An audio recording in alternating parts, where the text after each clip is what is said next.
We're here with Glenn Gelman, whose 7-year-old son died last year. In an attempt to communicate with his son, he visited James Van Praagh, a medium who claims he can speak with the dead. Thank you for joining us, and you're welcome. Deepest condolences on a traumatic loss. Tell us about Josh. Tell us about your son.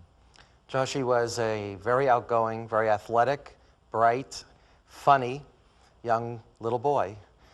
He was extremely loving, very kind, and yet very, very macho.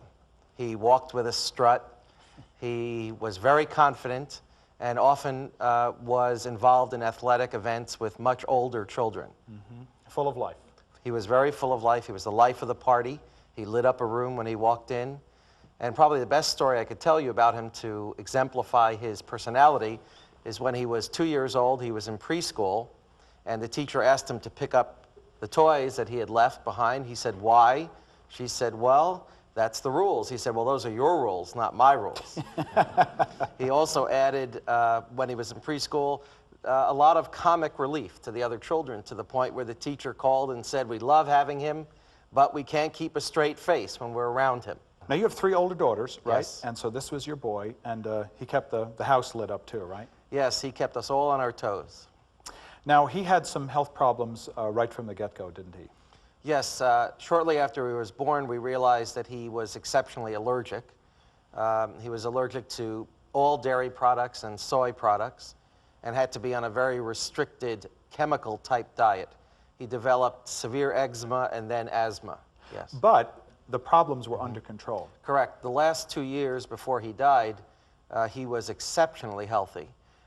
He was an Adonis-type little boy. Mm-hmm. Whenever we went to the pool, he would wear a T-shirt because other men would walk over to him and ask him to flex. He was so stocky. Pumped up. And they would call him Little Hulk Hogan.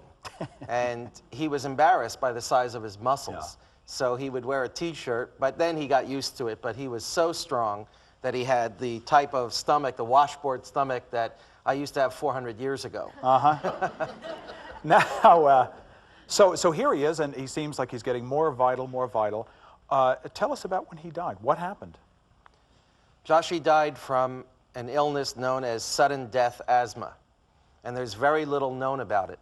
I am a lifetime asthmatic, 40 years with asthma, and because I'm able to function totally within normal boundaries, I felt, and his doctors assured us, that there was absolutely no risk or life-threatening element to his asthmatic condition. Most people assume. I mean, asthma is a difficult illness, but it's not something that would kill you. Correct. Even his doctor and other allergists were totally astonished by his sudden death.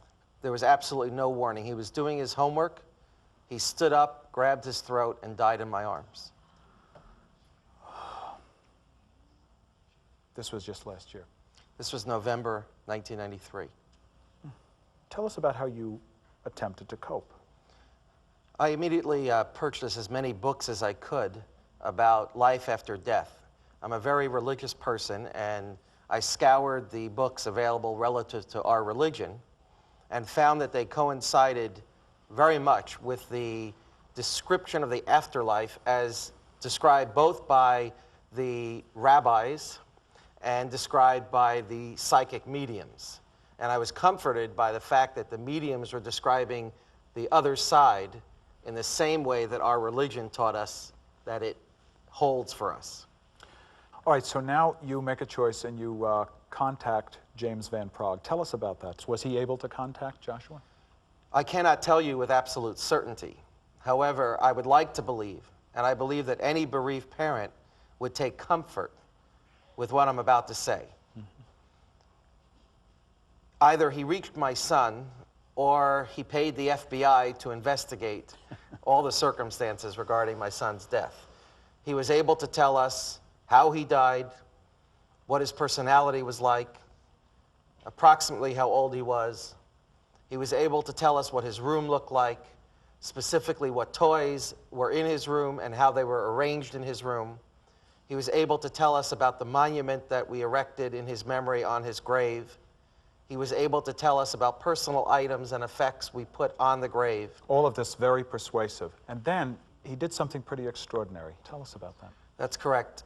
He, along with other psychics, described that Joshua is with many people, but a name that came up very frequently was David. And at the time, we assumed it was my nephew and my wife's nephew, David, who lives in Philadelphia. And Joshie and David got along extremely well, so we assumed it was the living David. But other psychics insisted, as did James initially, that this is a David who is on the other side. And who, in fact, did David turn out to be?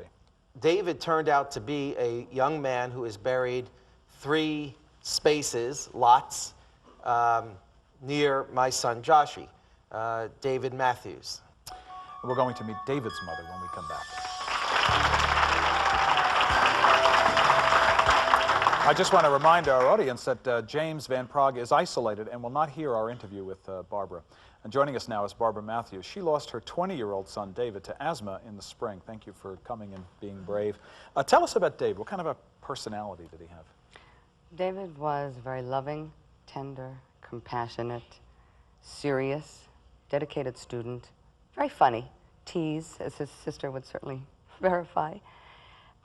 He loved life, and I think more than anything, at the point in David's life where he was right before he died, he was loving his studies, and I can't minimize that. He was a student of psychology. He was looking forward to applying to graduate school to continue his PhD in psychology. And I think that so captures David that he really wanted to help other people. Yes. Now, he too had asthma his whole life? Well, once the asthma had been diagnosed from the time he was 7, he learned to live with it, monitor it himself, take precautions when he knew an asthma attack was coming on. And unlike other asthmatics, David was never rushed to the hospital in the middle of the night for that shot of adrenaline or something like that. So we never had any kind of a fear that David was what we would call a severe asthmatic. There was no indication that he was going to die. His death was very shocking. Oh, yes. What happened? He had been sick with bronchitis for about 2 weeks, and he had been to the doctor twice, having a chest x-ray. In fact, the doctors were not quite certain why this particular bout of bronchitis wasn't clearing up. Ran several tests, chest x-ray, gave him the antibiotics that one usually does give for this condition, and basically said it seems to be a severe case of bronchitis, but with you as an asthmatic, it's not that uncommon. That night, he had asked if maybe we shouldn't take him to the emergency room. Nothing like call 911, just we should take him to the emergency room. So I said, all right. It was about 4 o'clock in the morning, and I could feel that he was cold and weak, so I said, David, stay here, and I actually had to help him get dressed. And I said, I'll go start the car to warm it up, and he literally didn't have the strength to dress himself, so I did put on some warm sweats, ran out to the car to start it, and he came out to the car. This is one of the reasons that I'm very fascinated to meet with James is, maybe some of this can be answered, is that I don't know how he found the strength to walk from the house out to the car to be with me, and that's where he did, in my arms, take his last breath. He died in your arms at the car. Yes. So, for instance, as you look to James Van Praagh, one of the things you're wanting to know from him is that last moment, those last moments. Yes. Did he know the love that was surrounding him? What happened when you met Glenn? Tell me Yes. about that. You met Glenn at the cemetery. Yes, after David died, and we'd go out to the cemetery often with my family and some of David's friends. We don't know what it was, but there was something that drew us to this particular grave, and we knew it was a child, of course, and there was some kind of warmth that radiated from this grave, and we all felt compelled to stop, often say a little prayer. Sometimes we would take one of our flowers that we had on our way to give to David. We'd stop and put it down at the grave, and at this time I did not know the name. I really didn't know anything about who was there, other than there was something that compelled all of us. I mean, when I say all of us, I mean my family and our friends. Mm-hmm. Well, thank you for telling us about your sons, both of you, and for being here, and we're going to be right back after this. When the other side returns, you'll meet medium James Van Praagh, who says he's a bridge between the living and the dead.